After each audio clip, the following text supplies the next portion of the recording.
হঠাৎ করে ওমর ওর ফায়ার কিন্তু লাইভের মধ্যে এসে মাপ চাইলেন। তো আমি এক কথা এন্ড করে দিই, দেখেন আমার অডিয়েন্সকে আমি সবসময় বলি যে আমার যদি কেউ গালি দেয় তারা গালি দিতে দেন, আপনারা দয়া করে গালি বললে গালি দিন না, দয়া করে সালাম দিয়ে। হ্যাঁ, এখন আমি রিকোয়েস্ট করতেছি, আপনারা আমার ভালোবাসেন আমি জানি, তো আমি আপনাদেরকে অনেক ভালোবাসি, এই খাতিরে আমি বলতেছি আমার 1000টা গালি দিই, আপনারা দয়া করে কাউকে গালি দিন না প্লিজ। অন্যদিকে অপু ভাই কিন্তু ভাই খেপে গিয়েছে। আমাকে নাপিত বলা ভদ্র মানুষদেরকে নিয়ে একটা লাইন বলে যাচ্ছে, লাইনটা ইতিহাসের পাতায় লিখে রাখবেন। আমার যদি কোনো প্রবলেম না হয়, সবকিছু ঠিকঠাক থাকে, তাহলে লাইফে এমন কিছু করব না যেটা তোমাদের স্বপ্ন হয়ে থাকবে কিন্তু পূরণ করতে পারবে না। Mind it. আসলে ওমর আর অপু ভাইয়ের এই দ্বন্দ্ব কিন্তু দীর্ঘদিন ধরে চলে আসছে এবং সোশ্যাল মিডিয়ার মধ্যে এটা নিয়ে ব্যাপক পরিমাণ সমালোচনা হচ্ছে। তাদের ফ্যান ফলোয়াররা এসে মানুষকে গালাগালিও করা শুরু করে দিয়েছে। এ মাতা তোর ফুলা মান কাটা তোর 16 বছরের হইছে, তোর সেনে রাখাতে মনে ভালো হইছে নালা বান্দির পুত। আপনারা জানেন ওমরের বিরুদ্ধে কথা বললে ওমরের ফ্যানরা গালি দেয়, আর অপুর বিরুদ্ধে কথা বললে অপুর ফ্যানরা গালি দেয়, এবং সেই সকল ফ্যান ফলোয়ার গুলো এমন গালি দেয় যে এই গালিগুলো আপনি জীবনে শোনেনও নাই।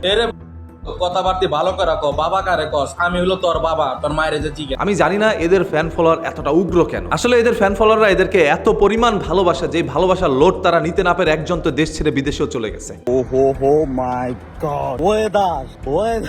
ওমরও কিন্তু অন্যদিকে এখন নেপাল গিয়ে ঘুরে বেড়াচ্ছে। তারা কেউ কিন্তু বাংলাদেশের মধ্যে নেই। বাংলাদেশের মধ্যে একটা দ্বন্দ্ব লাগাই দিয়া এখন তারা বিদেশ গিয়ে ঘুরে বেড়ায়। অন্যদিকে বাংলাদেশে তাদের ফ্যান ফলোয়ার কন্টেন্ট ক্রিয়েটররা এটা নিয়ে কিন্তু রং তামাশা করে যাচ্ছে। ওমর এখন পর্যন্ত এই বিষয় নিয়ে কোনো ধরনের কথা না বলতে চাইলেও অপু কিন্তু একের পর এক ভিডিওর মাধ্যমে তাদেরকে নিয়ে বাজেভাবে উপস্থাপনা করে যাচ্ছে। তোমাদের আব্বু বলছে মনে হয় চুল কাটবে এরা, এই কথাটা কিন্তু ওই ইঙ্গিত দিচ্ছে, তখনই আমার গায়ে লাগছে। আসলে এই অপুকে নাপিত বলা যাবে না। নাপিত বললে ওর কিন্তু এই শব্দটি গায়ের মধ্যে লেগে যায়। আচ্ছা, আপনি একটা কর্ম করেন, এখন আপনাকে যদি সেই কর্ম নিয়ে কেউ কথা বলে তাহলে সেটা কিন্তু ভাই খারাপ না। ধরেন আমি কন্টেন্ট বানাই, এই জন্য কে একজন এসে যদি বলে তুমি একজন কন্টেন্ট ক্রিয়েটর, এই জন্য কি আমি ভাই রাগ করবো? আপনি নাপিতের কাজ করছেন, এই জন্য একজন এসে বললো তুমি একজন নাপিত, এই জন্য তোমার রাগ করার কি আছে? তোমাকে নিয়ে তো আর বাজেভাবে উপস্থাপনা করে নাই। আমার কাজকে ছোট করছে, দ্যাটস ওয়াই আমি ওরে নিয়ে ভিডিও বানাইছি। নাপিতদের তো আর অপমান করে নাই, বরঞ্চ তুমি কিন্তু বাংলাদেশের সকল নাপিতদেরকে অপমান করছো। যে নাপিত বললেই তোমাদের গায়ের মধ্যে লেগে যায়, এত কেন লাগে ভাই? সেটা যেহেতু তোমার কর্ম, তাহলে কর্মকে কেন তুমি নিজেই অপমান করছো? কর্মকে কেন তুমি নিজে ছোট করছো? যতদিন পর্যন্ত সে এটার জন্য মাপ চাইবো না, ততদিন পর্যন্ত আমি তারে ঝুলামো। মাথায় রাখো, আল্লাহ যদি আমার কোনো প্রবলেম না করে, মাইন্ড ইট।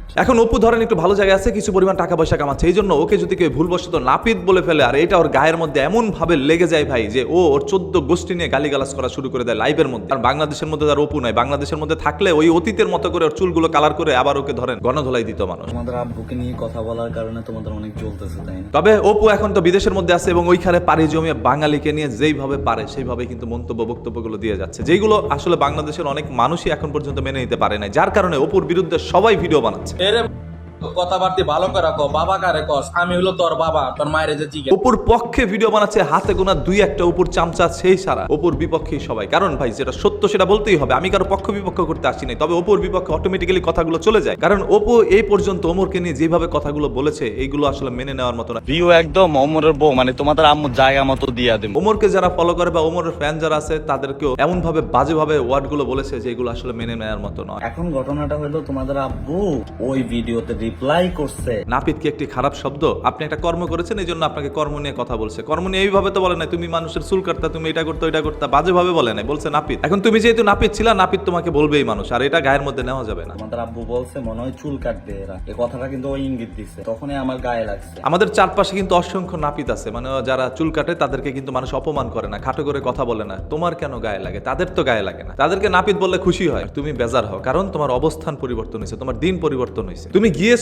দুবাই, কিন্তু অস্ট্রেলিয়ার জিনিস নিয়ে ঘুরে বেড়াও। তোমার যাওয়া দরকার ছিল আসলে অস্ট্রেলিয়া। আসলে ওমরকে আমি যতটাই ভালো জানি তার চাইতে ওমর কিন্তু আরো বেশি ভালো আমার কাছে মনে হচ্ছে, কারণ ওমর কিন্তু চাইলে পারতো ওর সাথে কন্ট্রোভার্সিটা আরো বড় করতে, কিন্তু সেটা কিন্তু করে নাই। ওমর বলছে যে আমার ফ্যান ফলোয়ার যারা যারা আসো তার আগে অপুকে কখনো গালি দিও না, আমাদেরকে যদি গালি দেয় তাহলে চুপ করে থাকো, ভালোবাসা ছড়ায়ও। অন্যদিকে অপুর এক একটা কথা ভাই বারবার খোঁচা দিচ্ছে ওমরকে। যেখানে দেখছিল ওমরকে খোঁচা দেওয়া কোনো লাভ নাই, তখন কিন্তু ওমরের ফ্যান ফলোয়ারদেরকে খোঁচাখুচি করা শুরু করছে এই অপু। সেটা আপনারা সবাই জানেন, টাকা পয়সা থাকলে কিন্তু ভাইরাল হওয়া যায় না, এই জন্য মানুষকে কিন্তু খোঁচা দিতে হয়, আর খোঁচা দিয়ে কিন্তু এখন অপু ভাইরাল হতে যাচ্ছে। আপনারাই তো অপু আর ওমরকে নিয়ে মনে করেন নাচানাচি লাফালাফি করা শুরু করে দিবেন, আর আমরা যদি কথা বলতে চাই তাহলে আমাদের দোষ। একজন নিউজ প্রেজেন্টার বা একজন কন্টেন্ট ক্রিয়েটর আমাদের মতো যারা ভিডিও বানায় তাদের দায়িত্বই হচ্ছে কে কি করলো সেগুলো তুলে ধরা মানুষের সামনে এবং সত্যটা যাচাই করা। সর্বশেষ কথা একটাই, এই ভিডিওর নিচে কমেন্ট বক্সের মধ্যে দেখতে চাই কে ওমরের ফ্যান আর কে অপুর ফ্যান।